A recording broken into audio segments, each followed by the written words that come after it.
Mga kapamilya, pasado alas 12 ng hapon at nakararanas ng malakas na pagulan ang malaking bahagi ng Metro Manila. Specifically dito sa ating location sa Santa Ana, Maynila. Kung nakikita nyo, siguro mga nasa 15 to 20 minutes ng malakas yung buhos ng ulan dito. At ayon nga dun sa forecast ng Pag-asa, ay dala ito ng southwest monsoon o yung habagat. Titingnan po natin yung ilan sa mga lugar na madaling bahain dito sa Manila at manatiling updated sa mga bulletin ng Pag-asa at manatiling nakatutok din sa ABS-CBN News. Mula rito sa Manila, Jesse Cruz at ABS-CBN News.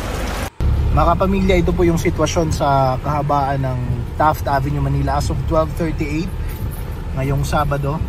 Medyo unti-unting tumataas yung antas ng baha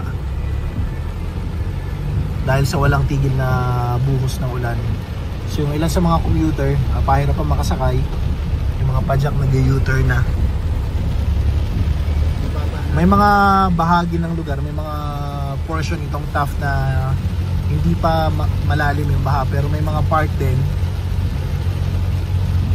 na unti-unti nang lumalalim yung baha. Tulad nito, ito sa may Pasible Street. Kaya sa mga kapamilya po natin, ng mga motorista at mga commuter na mapapagawi dito sa lugar, bounding po ng pasensya kung sakaling may build up na ng traffic.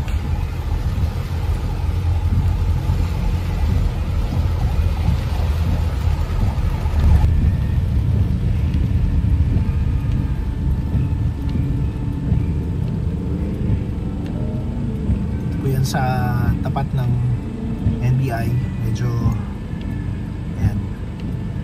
build up din yung traffic, gutter deep yung baha sa bahaging yan.